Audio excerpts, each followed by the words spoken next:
დაგამოშვებას დღის სხვა მნიშვნელოვანი თემებით ვაგრძელებთ. გიორგი ბარათაშვილი ხვალ სასამართლოს მიმართავს. საზოგადოებრივი მაუწყებლის ყოფილი გენერალური დირექტორი მიიჩნევს, რომ სამეურვეო საბჭოს გადაწყვეტილება უსამართლოა. მისვე განმარტებით საბჭომ 6 წლით აირჩია და მისთვის გაუგებარი მიზეზების გამო 2 თვეში პოსტი დაატოვებინეს. ბარათაშვილი პრესკონფერენციას საინიციატივო ჯგუფის წევრების ესწრებოდნენ. ისინი 6 საათზე სამეურვეო საბჭოსთან შეხვედრას გეგმავენ და საკითხზე კონკრეტულ პასუხებს მოითხოვენ. საპასუხო განცხადება უკვე გააკეთა ლევან გახელაძემ და აღნიშნა, რომ ბორდის მიერ მიღებული გადაწყვეტილება არ შეიცვლება.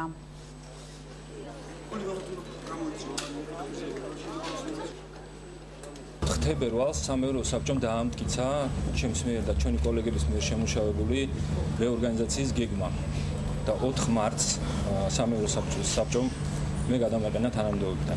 მე ხვალ შევიდან სასამართლოში სარჩელს ამ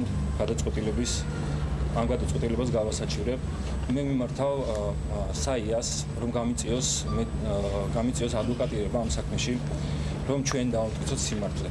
ბორდმა 6 თვიანი ხელშეკრულება უცბად დაარღვია სრულად უარგუმენტოდ და გადაწყვეტა, რომ გაუშვას გენერალური დირექტორი, რომელიც იყო დანიშნული არხზე, მათ მიერ არჩეული ადამიანი უცბად 2 თვეში განათავისუფლეს და მიზეზი ამისი არ არსებობს. სამართლებრივად სანამ დადგინდება მიზეზები, ვერანაირი კონკურსი საზოგადოებრივი მაუწყებლის გენერალური დირექტორის ვაკანსიაზე ვერ ჩატარდება. ჩვენ დაველაპარაკებით მაუწყებლის თანამშრომლებს, მოვისმენთ რა სურთ, ჩვენს ასვეთქვით, გადაწყვეტილებას რაც შეეხება, ამ შეხვედრაზე ვერანაირი გადაწყვეტილება ვერ მიიღება.